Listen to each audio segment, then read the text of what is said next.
Assalamualaikum warahmatullahi wabarakatuh. Apa kabar Sobat Fisika? Insya Allah hari ini kita akan mengulas kembali efek fotolistrik ya.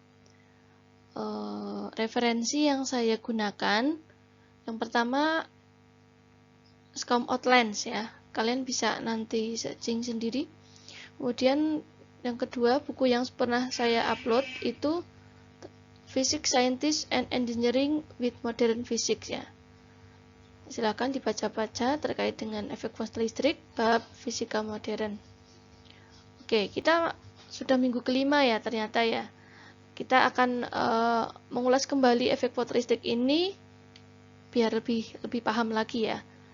Oke. Sebagai pengantar efek fotolistrik ini kita harus paham bahwa ada beberapa teori foton yang kita harus tahu. Foton itu merupakan elemen kuantum cahaya. Ya, artinya di sini ada misalnya sesuatu atau bahan ya, yang kita tahu itu terkena cahaya, pasti di sana ada elemen kuantumnya ya. Elemen kuantum cahaya ya, elemen-elemen kuantum cahaya yang disebut dengan foton atau bisa kita didefinisikan ya merupakan partikel elementer ya sebagai pembawa radiasi elektromagnetik. Ada sumber dari buku yang pertama itu menjelaskan partikel elementer sebagai pembawa radiasi elektromagnetik. Dan setiap foton itu memiliki energi bergantung pada radiasi ya. Dan radiasi itu kan punya frekuensi. Sehingga persamaannya bisa sesuai dengan persamaan ini ya. Yang kedua, karena foton memiliki energi, pasti foton itu memiliki momentum ya. Nah, momentumnya dapat diformulakan P sama dengan E per C. Artinya E itu H kali nu. Nu ini H ini itu merupakan konstanta Planck ya. Yang kita kemarin belajar sudah ya konstanta Planck-nya, sudah ada ketetapannya. Kemudian ini nu per C. Nah, nu per C itu kalau di singkat bisa digantikan dengan lambda. Ya, bisa digantikan dengan lambda. Karena foton itu pembawa radiasi elektromagnetik, pasti foton itu dia merambat ya, merambat, kemudian sebanding dengan jumlah foton yang melintasi suatu bahan perluasan dikalikan waktu. Jadi intensitas yang kita biasa lihat itu merupakan energi sebuah foton dikalikan dengan jumlah foton ya, dibagi luasan dikalikan waktu. Jadi cukup jelas ya. Kita sudah memulai ke efek fotolistrik, tapi kita harus tahu bahwa ini merupakan fenomena yang telah ada oleh serangkaian penelitian setelah radiasi benda hitam ya. Radiasi benda hitam pada abad ke-19 ya, itu di sana bersamaan dengan penelitian itu ada insiden ya, insiden ringan yang mana diteliti pada permukaan. Nah, permukaannya itu bisa nanti logam dan lain-lain. Nah, di sana ada fakta unik yang mana ada elektron yang dipancarkan ya. Dan ini tahun 1905 itu Einstein berhasil memenangkan atau mendapatkan Nobel Fisika ya. Penelitiannya tahun 1905 berhasil mendapatkan Nobel Fisikanya tahun 1921. Ya. Di sana ada efek fotolistrik yang dijelaskan tahun 1905 yang mana dapat disimpulkan fotoelektron ya, definisi fotoelektron itu adalah foto yang elektron yang dipancarkan. Jadi di sana bisa didefinisikan fotoelektron merupakan elektron yang dipancarkan. Nah, efek fotolistrik ini berdasarkan percobaan, kemudian dituangkan dalam buku yang kedua. Nah, saya ambil gambar ini ya, gambar pertama tentang diagram alat untuk mengkaji bagaimana efek fotolistrik itu terjadi. Nah, di sini ada tabung kuarsa ya, dari panjangnya segini tabungnya. Nah, berisi plat logam ini E ya, ini logam.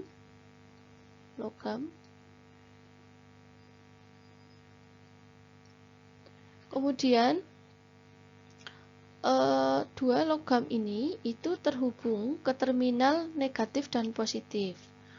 Untuk yang negatif ya, E itu terhubung ke negatif. Kemudian C ya, plat C itu sebagai kolektor, itu terhubung ke terminal positif ya. Ini terhubung ke negatif, ini terhubung ke positif ya. Ini kan tak positif, terus kemudian yang ini negatif. Nah, tabung itu ada dua eksperimen ya. Eksperimen yang pertama itu disimpan di tempat gelap. Ternyata ketika di tempat gelap, ammeternya di sini yang dituliskan dengan A itu kan melihat tidaknya arus ya. Ternyata ketika di gelap itu tidak ada arus. Hal ini berbeda dengan tabung disimpan di terang, artinya dia mempunyai panjang gelombang. Nah, apa yang terjadi? Ternyata arus terdeteksi di ammeter, artinya aliran listrik di celah C dan E ya. Ada aliran listrik di celah C dan E. Nah, arus muncul dari fotoelektron dari E dan dikumpulkan di plat C ya. Plat C. Artinya ketika di tempat yang terang, arus akan ada ya, dan itu akan mengalir dari E ke C ya, seperti itu. Dan yang kita tahu bahwa ketika arus itu ada, maka elektron dapat terlepas ya dari plat E ya ke plat C ya, dari piringan atau logam E kayak gitu. Nah, bagaimana kalau kita melihat delta V-nya? Ada grafik yang menunjukkan grafik I ya terhadap nilai delta V. Jadi I di sini ya seperti apa? Karakteristiknya seperti apa? Ketika delta V-nya besar ya, arus mencapai nilai maksimum, artinya dia tidak bisa naik lagi ya. Artinya ketika nilai maksimum itu dicapai, semua elektron yang dipancarkan dari E terkumpul di C dan arus tidak meningkat lagi. Artinya ketika elektron itu terkumpul di C ya, semua elektron terkumpul di C, arus tidak dapat meningkat lagi. Ini berguna untuk yang delta V besar ya. Bagaimana dengan delta V negatif? Delta V negatif ini berarti baterai di sirkuit itu dibalik ya. Membuat plat E positif dan piringan C negatif. Ya.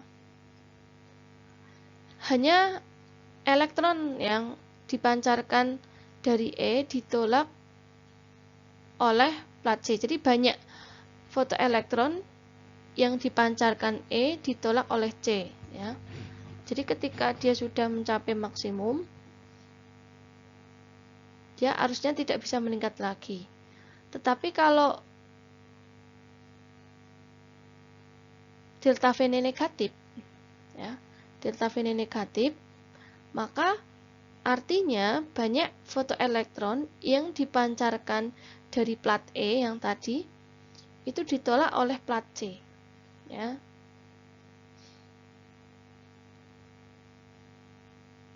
Nah, bagaimana energi kinetiknya dihubungkan sama dia bisa negatif, ya, delta V-nya, dan juga bisa positif. Nah, ternyata ketika elektron itu loncat, ya, dia mempunyai energi kinetik, ya. Tetapi hanya fotoelektron yang memiliki energi kinetik yang lebih besar dari E dikali dengan delta V yang positif mencapai plat C. Artinya, ketika elektron itu terlepas dari logam E, elektron tersebut mempunyai energi kinetik. Syaratnya harus lebih besar dari muatan E itu sendiri, ya, besar muatan E itu sendiri dengan delta V positif. Jelas, ya? Ketika dia delta V-nya negatif, dia tidak akan bisa mencapai plat C. Makanya delta V negatif itu, ya tadi yang saya jelaskan, fotoelektron yang dipancarkan dari E ditolak oleh plat C. Dalam sistem klasik, ya, sebelum Einstein itu hanya bisa menjelaskan sistemnya isolasi. Jadi di sana ada model kombinasi medan listrik antara plat dengan elektron yang dikeluarkan dari plat E sebagai sistem terisolasi, ya. Di klasik sebelum Einstein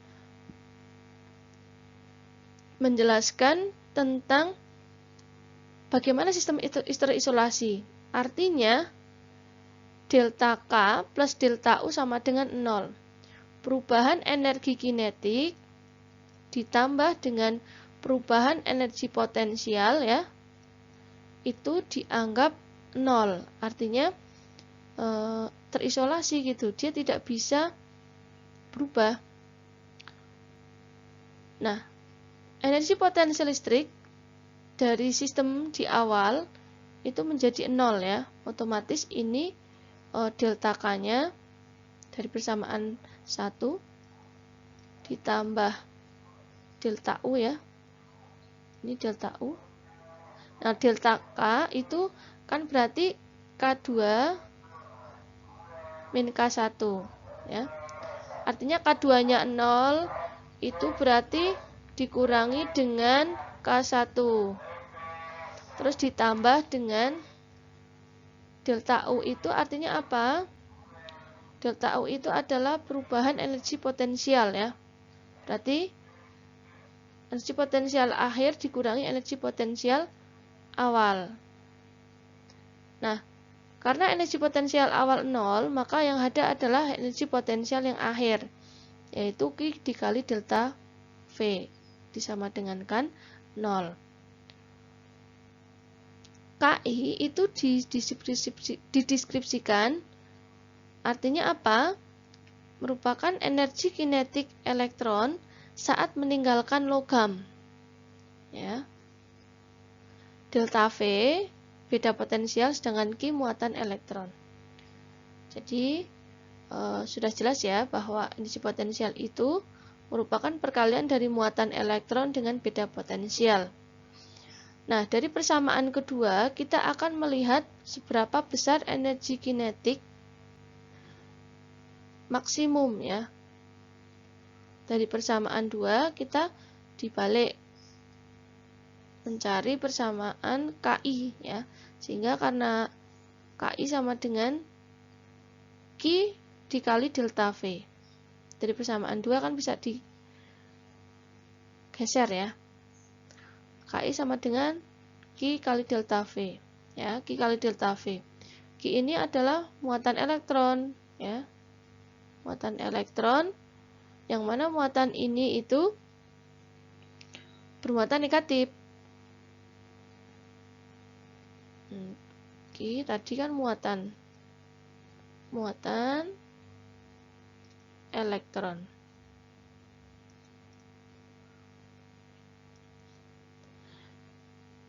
Oke, jelas ya nomor 3 ya.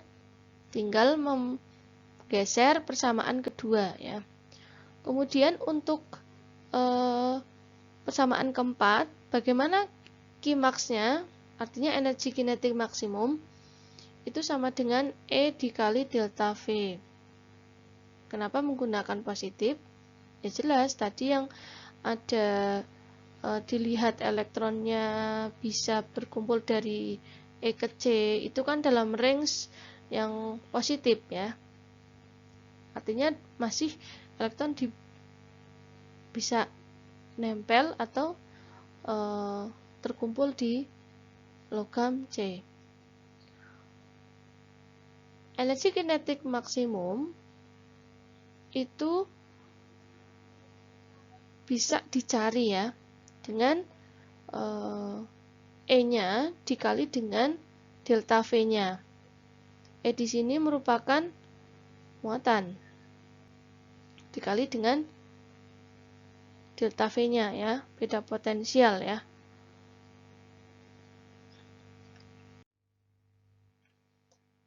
Nah, ada beberapa fitur efek fotolistrik ya.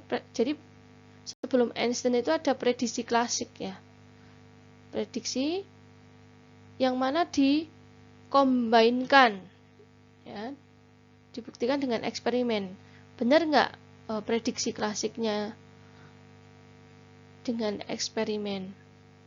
Nah, yang pertama ada prediksinya apa? Ketergantungan energi kinetik foton pada intensitas cahaya. Jadi, energi kinetik itu diprediksi tergantung dengan intensitas cahaya. Prediksinya seperti apa? Elektron menyerap energi secara terus-menerus dari gelombang elektromagnetik. Dan hasil eksperimennya kita tahu bahwa energi kinetik fotoelektron itu adalah tidak tergantung. Jadi ini tidak match. Yang kedua, adanya interval waktu atau waktu sela ya antara timbulnya cahaya dengan loncatan elektron atau fotoelektron. Prediksinya seperti apa? Pada saat intensitas cahaya rendah, interval waktu yang diukur seharusnya melewati lampu saat dinyalakan dan waktu elektron dikeluarkan dari logam. Itu prediksi klasiknya ya. Jadi pada saat kita menyalakan lampu,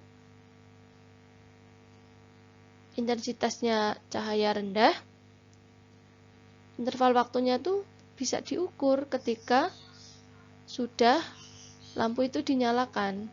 Kalau pada saat dinyalakan tidak bisa diukur ya. Ternyata hasil eksperimennya itu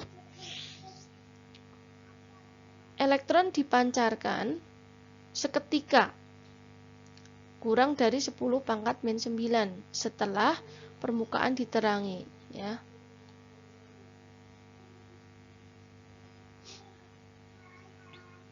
Kemudian yang ketiga, ketergantungan ya, ketergantungan loncatan elektron pada frekuensi cahaya. Jadi elektron yang loncat itu tergantung pada frekuensi cahaya. Oke. Prediksi klasiknya seperti apa? Elektron tetap keluar dari logam pada beberapa kejadian dengan frekuensi cahaya yang tinggi. Jadi prediksinya hanya cahaya yang tinggi ya. Hasilnya juga tidak match. Ternyata tidak ada elektron yang loncat pada frekuensi yang tinggi. Nah, efek yang selanjutnya ada yang keempat ya, prediksinya klasik seperti apa? Ternyata ketergantungan loncatan elektron pada frekuensi cahaya. Jadi elektron yang loncat ya, dari tadi yang plat E ke plat C, itu tergantung dengan frekuensi cahaya ya. Frekuensi cahaya, atau kalau di fisika modern kita nulisnya nu. Seperti V ya, nulisnya ya, bukan U.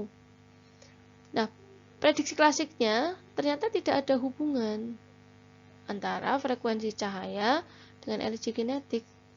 Karena energi kinetik seharusnya terikat dengan intensitas cahaya. Tapi ternyata pada saat eksperimen itu tidak sesuai. Energi meningkat seiring dengan meningkatnya frekuensi cahaya. Jadi kesimpulannya, sebelum Einstein, keempat prediksi ini bertentangan dengan hasil eksperimen. Makanya sekarang tidak digunakan. Selanjutnya, model Einstein. Einstein menyempurnakan ya fisika klasik tersebut dengan menganggap bahwa efek fotolistrik itu mempunyai dua komponen ya. Komponen yang pertama itu komponen fisis ya. Komponen fisis. Komponen yang kedua itu komponen perilaku. Komponen fisis itu dibagi menjadi dua keadaan. Keadaan yang pertama adalah elektron yang dikeluarkan karena adanya foton yang datang. Jelas, itu terbukti bahwa ketika ada foton yang datang ke plat, maka ada elektron yang loncat. Ya. Yang kedua, elektron bisa tetap di logam. Ya. Jadi ketika ini kapan loncat, ini kapan loncat, ya, loncat, maka ada kemungkinan yang dijelaskan yang di depan tadi ya, elektron memiliki energi kinetik ya, energi kinetik. Kalau di depan dijelaskan dengan KI ya, memiliki energi kinetik yang cukup untuk dia berpindah dari plat E ke plat C ya. Kemudian elektron tetap ya. Ini tadi energi yang cukup. Elektron tetap di logam. Kapan terjadi elektron tetap di logam? Ketika elektron tidak mempunyai energi KI yang cukup ya. Tidak cukup. Oke. Yang kedua, komponen perilaku. Komponen perilaku ini itu dibahas, ada dua yang bisa kita lihat, bahwa yang pertama, foton memberikan semua energi ya, energi itu biasanya dituliskan dengan HF, tidak memberikan semua energi ke elektron tunggal ya. Jadi foton itu memberikan semua energi ke elektron tunggal di logam. Penyerapan energi oleh elektron bukan proses yang berkelanjutan ya. Jadi elektron itu menerima semua energi yang masuk ya, itu untuk satu elektron. Tapi penyerapan itu bukanlah proses berkelanjutan, tidak digunakan terus-menerus ya. Nah, energi itu tidak digunakan terus-menerus. Jadi jelas ya. Yang kedua, adanya potensial logam ya. Ada energi potensial logam dan energi kinetik elektron. Sudah jelas ini dijelaskan bahwa di depan ada potensial logam. Energi potensialnya tadi dibahas di depan, itu energi potensial sama dengan Q kali delta V ya. Artinya muatan elektronnya dikalikan dengan perubahan potensialnya ya. Nah, apa bagusnya efek fotolistrik Einstein yang tidak bisa dijelaskan oleh konsep klasik yang tadi? Di efek fotolistrik Einstein terdapat 4 koreksi ya. Yang pertama adalah energi kinetik fotoelektron itu tergantung pada intensitas cahaya. Kalau disimpulkan, energi kinetik itu tadi Kmax ya. Kmax sama dengan Hf dikurangi dengan psi. Nah, Hf ini itu merupakan energi ya. Energi yang dibawa oleh elektron itu sendiri ya. Elektron atau fotoelektron ya. Dikurangi dengan fungsi kerjanya ya. Jika intensitasnya berlebih atau yang saya anggap itu double, maka elektron yang tiba di plat C ya, itu jumlahnya 2 kali. Jadi kalau intensitasnya itu dinaikkan, maka energinya kan pasti naik. Sehingga elektron yang tiba di plat C itu 2 kali. Jelas ya? Berbeda sama yang klasik. Kalau yang statik tadi tidak ada ketergantungan yang prediksinya, tidak ada ketergantungan ya. Nah, Einstein itu menyempurnakan prediksi itu menjadi sebuah keadaan yang sesungguhnya, bahwa energi kinetik maksimum itu merupakan tergantung pada intensitas cahaya.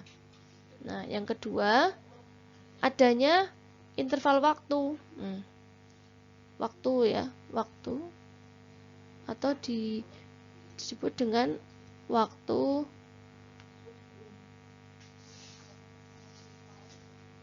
pada waktu tertentu ya. Sela waktu antara cahaya yang mengenai dengan loncatan elektron. Jadi pada saat foton itu mengenai suatu logam, berarti kan pasti ada waktu ya. Waktu dia meloncat. Ada foton datang, kemudian ada elektron meloncat. Nah, itu ada waktu. Pada saat intensitas rendah, ternyata sedikit fotoelektron yang tiba. Artinya apa? Intensitas itu tadi kan mempengaruhi elektron yang akan tiba di plat C. Ketika rendah, maka sedikit yang sampai plat C. Kemudian setiap foton mempunyai energi yang cukup untuk mengeluarkan elektron. Ya. Itu yang berdasarkan eksperimen Einstein. Nah, nomor 3, loncatan elektron itu tergantung pada frekuensi cahaya. Jelas bahwa energi foton itu jauh lebih besar dari fungsi kerja ya. Fungsi kerja tadi disimbolkan dengan psi untuk melepaskan elektron.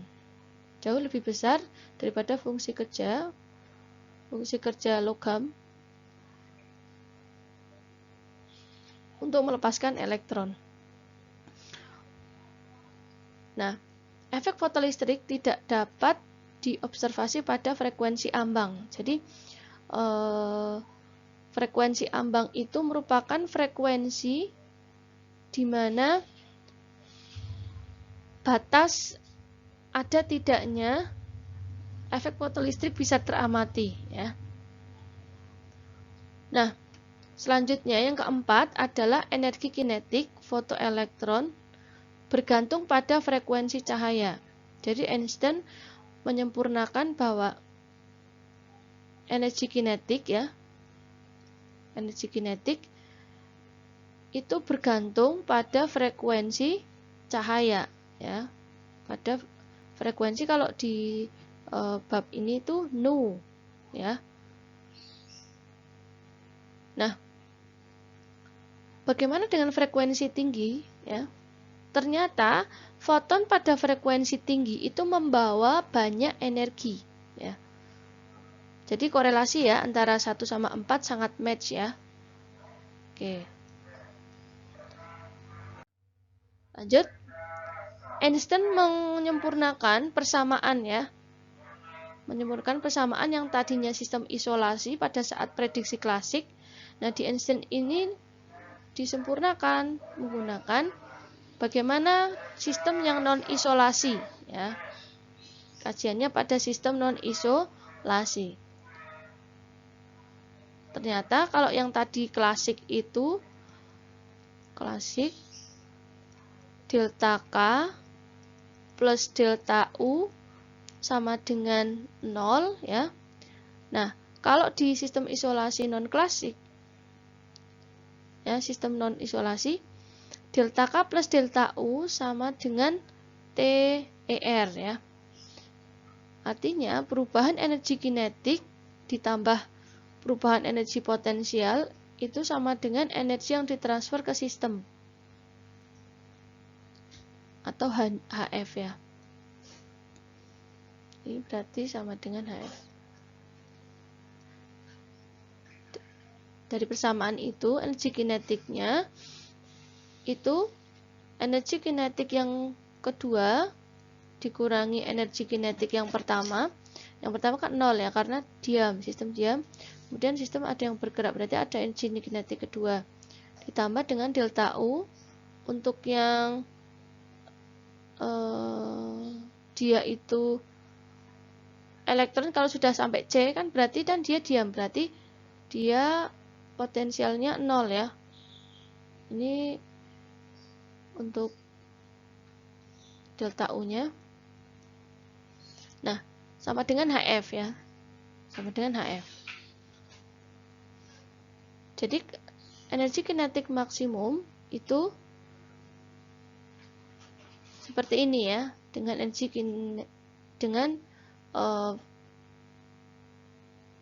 potensial. Nah, energi potensial itu kan delta U ya, delta U sama dengan dianggap menurut Einstein itu fungsi kerja logam, yang mana besarnya sebanding dengan E dikalikan W0 ya.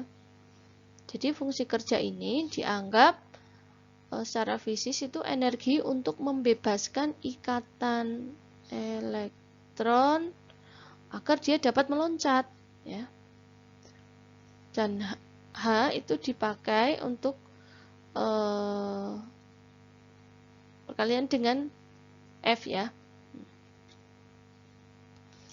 Nah, dari persamaan kedua kita bisa melihat seberapa besar energi kinetik maksimumnya.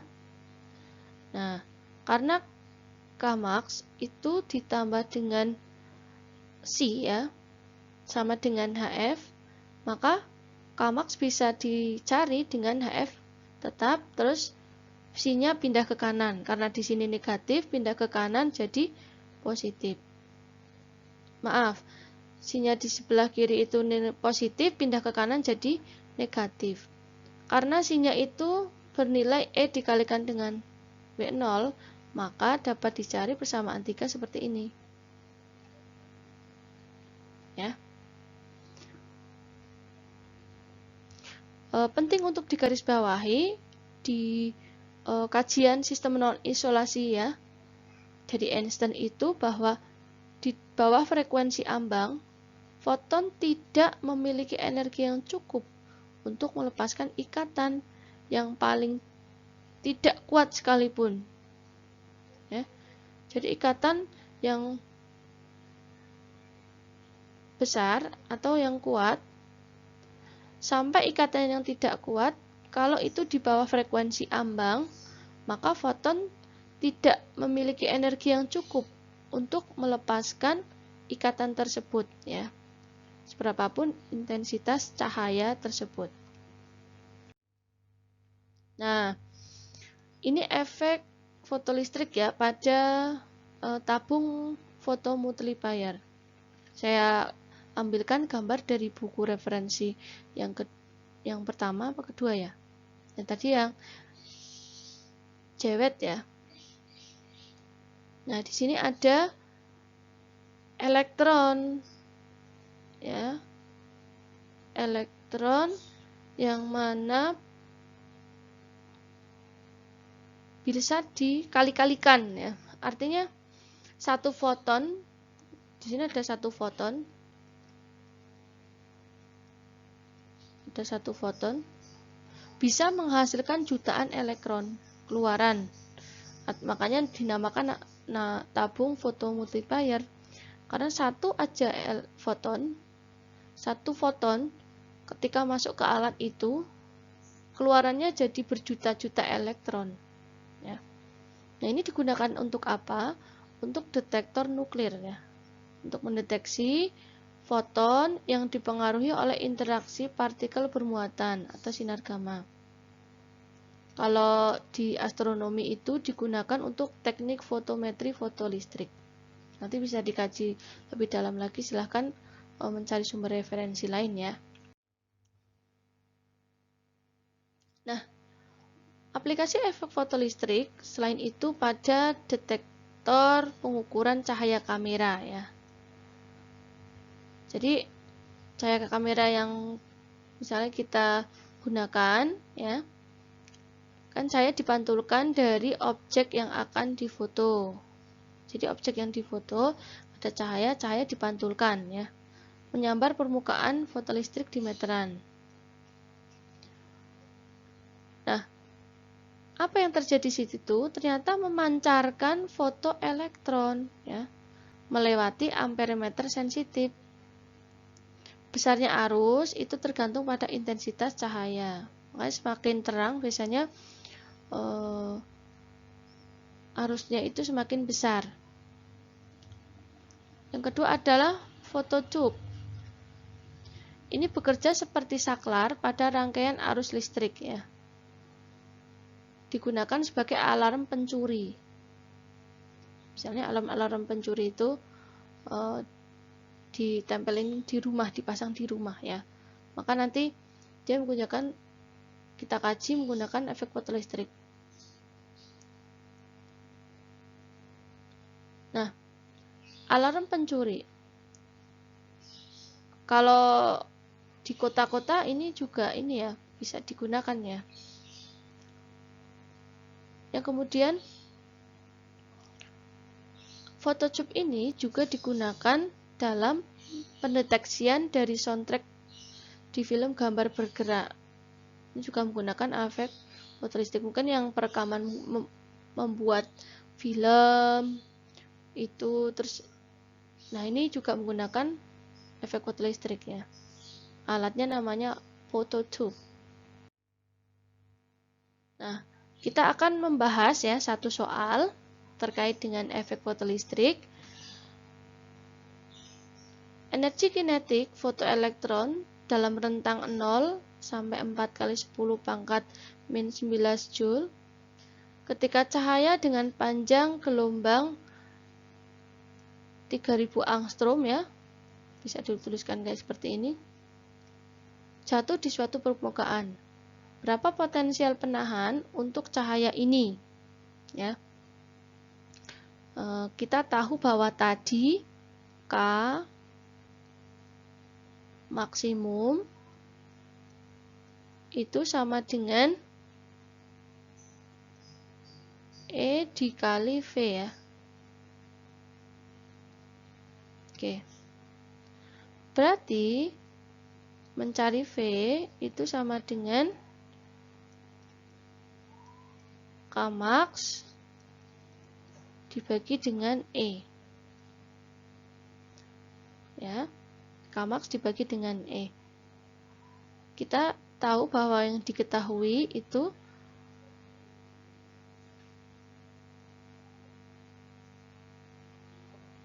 energi kinetik.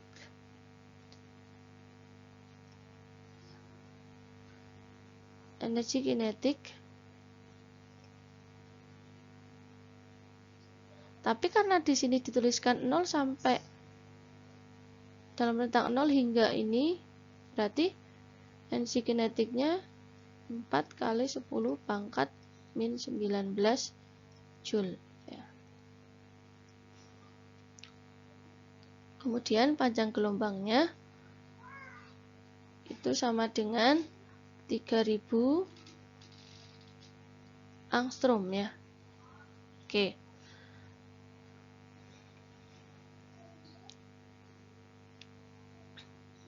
Untuk mencari Kmax dulu, kita harus menggunakan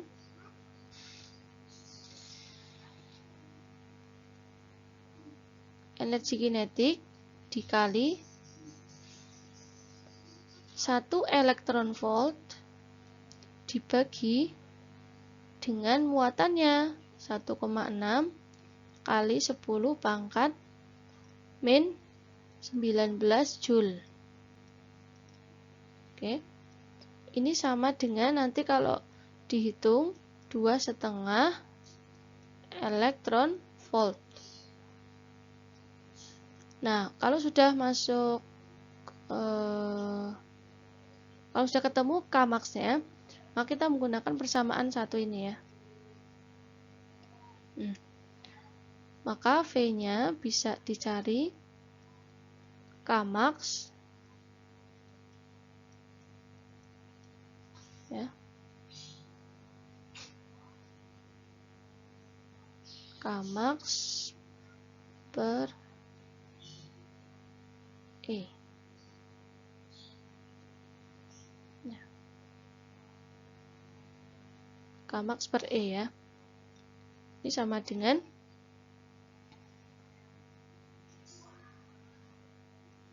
2,5 elektron volt dibagi dengan E. Ini elektron coret menjadi 2,5 volt. Oke, jelas ya?